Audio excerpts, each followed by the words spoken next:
These are the Chapter 5 test review videos.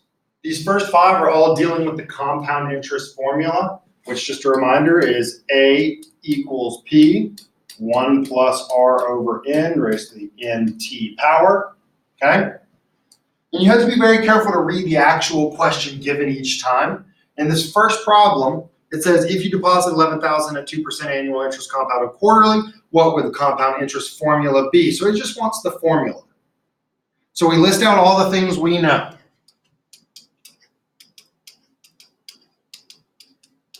Okay? A is a final total amount. P is an initial investment. R is a rate, a percentage that we convert. N is the number, and it's the number of times compounded every year. And T is time.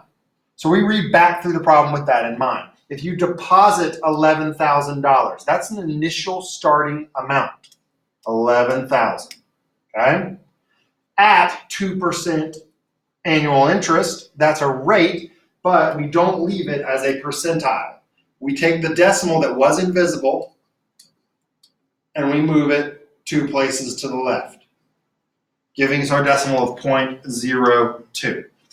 Our N, we keep reading, annual interest compounded quarterly. Quarterly has a specific numeric value of 4. Remember, there are other ones. Daily is 365.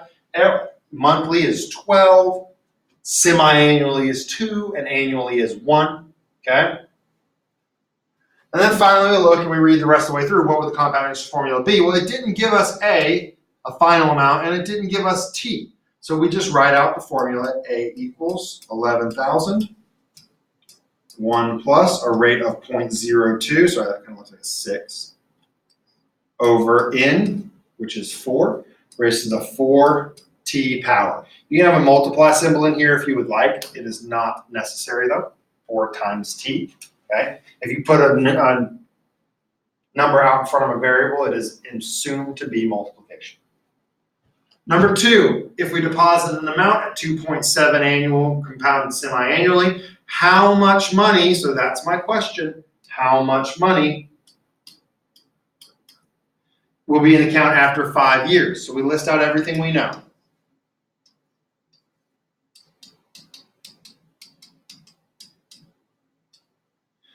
A, well, we read through and it says deposit 700, that's an initial amount. Our rate, again, is going to be 0.027. We take the decimal, move it 2 places, double check, move it back to 2.7. Interest compounded semi-annually, which is 2. How much money, so I'm looking for money, will be in account after 5 years. That's 5, meaning, as we saw earlier, we're looking for a money amount. And in this case, we're looking for A. So we write out our formula. A equals P, which is 700, 1 plus our rate, which is 0.027, over N, which is 2, raised to the 2 times 5 power. This time we had both N and T. There are 2 types of problems represented on this test. One's where you find A, like this one, and one's where you find T. This one is a find A problem, which means we do everything in the home screen. By that I mean when you open and turn your calculator on, that just regular blinking light, okay? Because we have the entire right-hand side to plug in.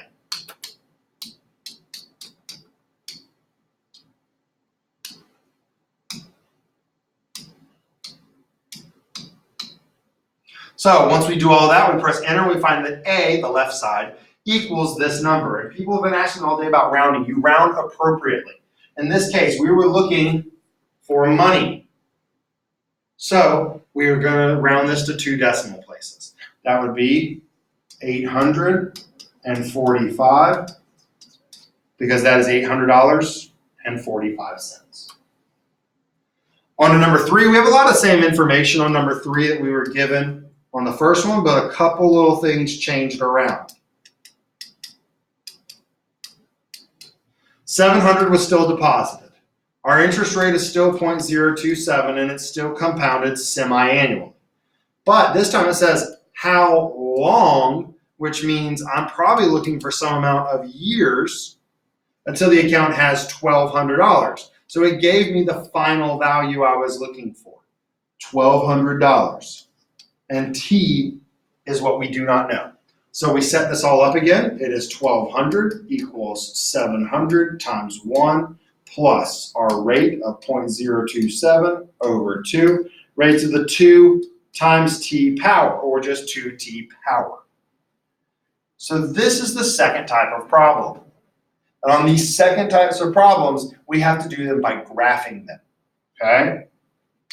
So we hop in the calculator, and we want to know when this 1200 number equals that entire right-hand side, which was 700 times 1 plus alpha y equals enter, 0.027 over 2 raised to the 2 t power. Now, careful here, we don't have t, so we just write it as an x, or you can write it as a times x if you wish, okay? So by putting these both in the calculator, we're going to get two lines eventually, and we want to know when those lines are equal. Well, the only place lines are equal to each other is when they're the exact same point, their intersection, okay? So I hit zoom 6 because I always start out with a 10 by 10 graph, okay? And I'll let it take its time. We hang out, let it scroll, and then I start getting a little bit worried. So I'm like, uh-oh, nothing's showing up. I got nothing doing, okay? And so then I start thinking, why? Why would that happen? Well, we're starting off with $700 and wanting to know when we go to $1,200. So the fact that nothing showed up on a 10 by 10 graph kind of makes sense. But we have to know how to deal with it now. So my first advice, there's two ways to go. One, you can just do zoom out a bunch of times. You can hope that it doesn't kind of scale you out of the picture. But if you go down to zoom 0, which is zoom fit, that's your calculator's way of fitting everything onto the page that it thinks it can. So we do zoom fit. It's kind of like a smart zoom out, like a slightly more intelligent way of zooming out, like calculator-wise. And it's a little bit creepy crawly, but we see this horizontal line at the top. That's our 1200. And then we see where this one started at 700 and it's slowly climbing, but it didn't get there. If you look right here, it's happened all day. People are like, oh, great, now I can calculate number 5, an intersection. First curve, yeah. Second curve, yeah. Guess, no, we don't do that. And then they kept over and over and over getting an error. No sign change. That's because we can't see the intersection. So zoom fit didn't do everything it needed to do. We have to zoom out one time. So go down, press zoom out, and press enter one more time. Because you can't find an intersection if you can't see it.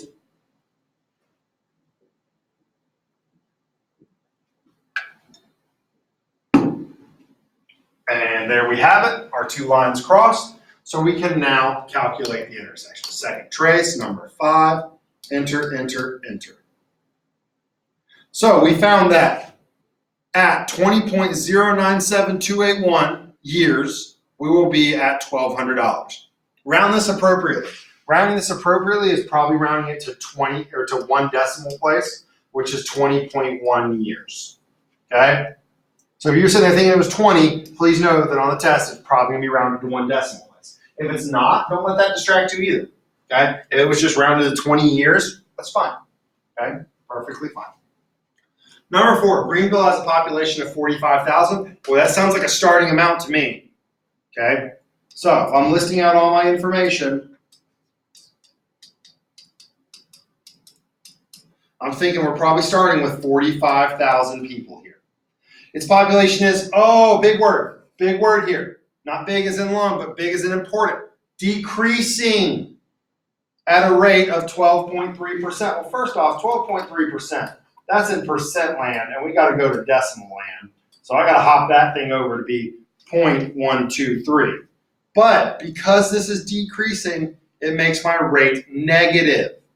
That's huge, okay? What can we predict about the population in 5 years? And then I pause and I go, oh crap.